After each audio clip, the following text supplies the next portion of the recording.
Kailangan natin makatakas ito, Ginong Ibarra. May naisip ako na magandang paraan. Magpalit tayo ng damit. Bakit naman? Wala na tayong ibang paraan, Senyor Ibarra. Baka pahama ka. Wala na tayong oras.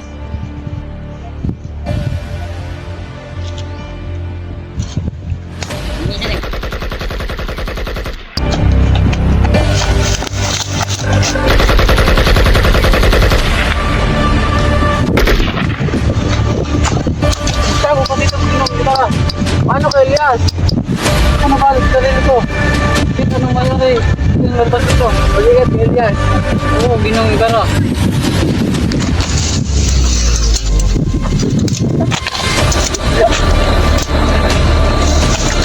Rapidok! Rapidok! Fuego! Ayun, si Senyor Ibarra!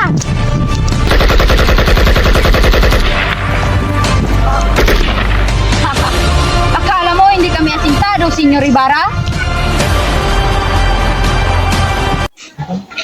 Buenos dias, Estidos, Doña Victorina. Kapitan, bakit hindi patulinan ang barko? Kung ating bilisan ay malalayos tayo sa palayan. Kung mangyari man ay walang maayos na lawas sa lupain ito.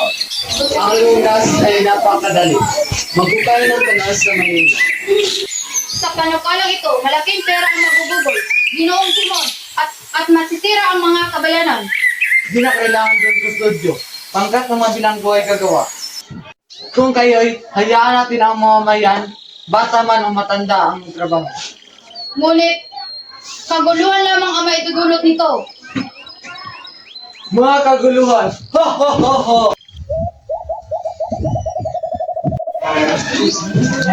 O Basilio, O Kapitan, kumusta nga pala ang binubuo ninyong akademya ng wikang Kastila? mabuti naman po Kapitan. Nakahanda na po ang mga prab at mga paaral ang gagamitin. Mukhang hindi matutuloy yan kasi tumutol si Padre Sibilia. Ngunit pinaguluhan na namin, ang dalawang kabayan sa tayo ang general, at nangako siyang tutulungan niya kami. At saan naman kayo kukuha ng pundo? Mag-aambag ang isa sa amin. Ating gamitin ay ibibigay namin sa mayamang si Makaraig. Mabuti naman kung ganon. Sana maging matagumpay ang inyong mga plano. Paalam, mauna na ako sa itaas at may kailangan pa akong gawin. Jay, nagkakatawaan kayo dito. Pwede ba akong sumali? As lang Sir Simon, ikagagala ka namin. Baka gusto nyo kung saluhan ng serbesa sa loob tayo uminom. Salamat Ginoo, subalit hindi kami umiinom ng alak. Hindi uminom ha. Sabi nga ni Padre Camura, masama raw ang puro tubig ang iniinom. Tin mo rin ni Padre Camura na kung tubig na lang ang iinumin kaysa alak, mas makabuti pa sa lahat. Alam namin ang mga tawag namin sa mga Pilipino ay tubig at ang mga Kastila naman ay apoy. Alam naman nating lahat ang pumatay sa apoy ay tubig. Ganun ba? Kailangan naman mangyayari ang kababalaghan, Senyor. Ito'y batas ng kalikasan. Bueno, ba ito namin? Kapang sumagot kay Sir Simon, Mas kinakatakutan ko. mukhaan ko ang taong iyon. Siya ang kayo maging kardinal, matalik na kaibigan ng Kapitan General. Ganun ba? Mawalang galang na po, Kapitan. Ngunit nalalaman niyo ba kung saang bandang lawa namatay ang isang Ginoong nangangalang Ibarra? Ibarra nga ba yun? Ibarra? Crisostomo Ibarra? Ngunit saan nga ba si Crisostomo Ibarra? Ayon sa mga kawan, Bobby! Grabe! Pagulong lang ka lang ngayon!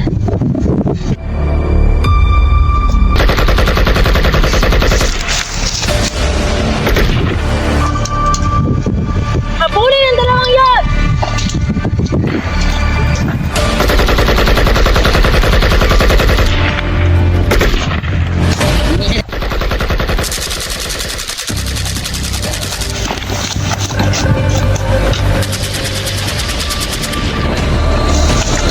Rapidok! Rapidok! Fuego!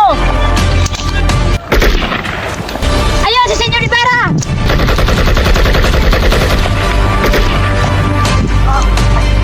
at ngayon 3 taon nang nakalipas na nangyari iyon. Kung gayon, Kapitan, ang kanyang bangkay ay Lakas, nasa libing ng kanyang ama! Diba isa din siyang filibusteris, no?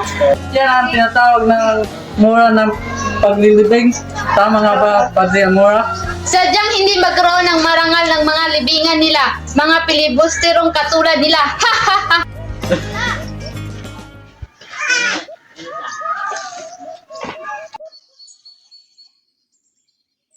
Alam mo anak, sa susunod ng kaarawan mo, maaari ka na magsuot ng saya. Talaga po, itay?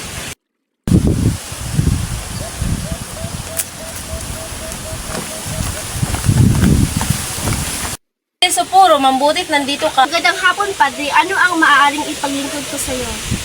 Kailangan mo na magbayad ng buwis, 200 piso. Sinasabi mo bang magbayad ako ng strikta sa sarili kong lupa?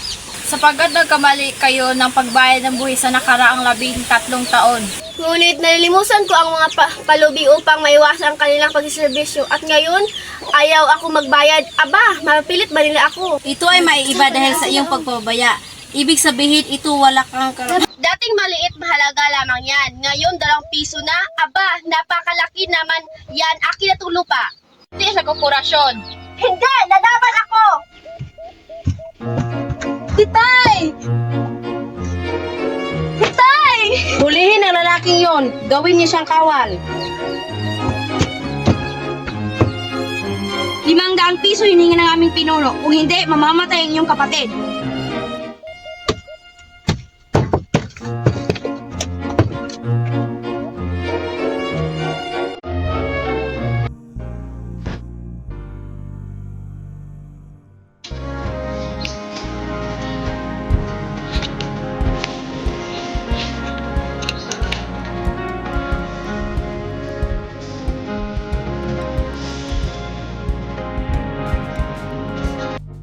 Ginoo, maaari ko po ba kayong tulungan?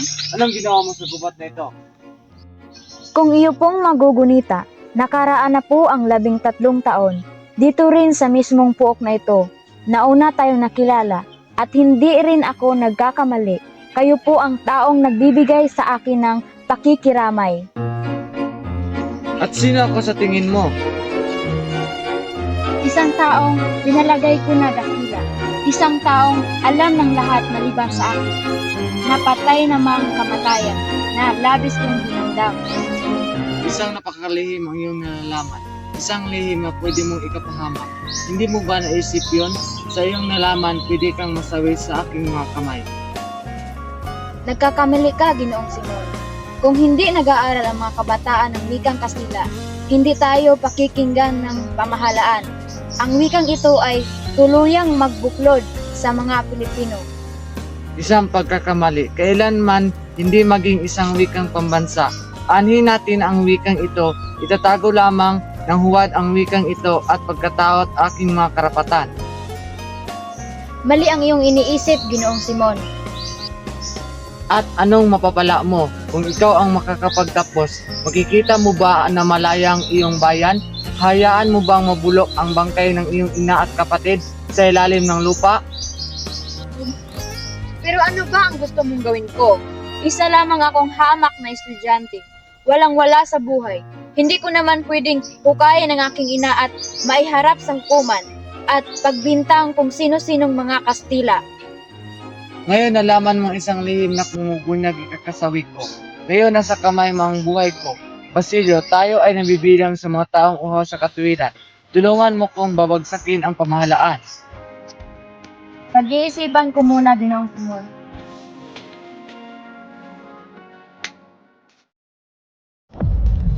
Mamatay ang mahirap, nakatitira ang malakas, kaunting pagtitiis na lamang. Malapit na akong magtagumpay, kaunting tiis na lang.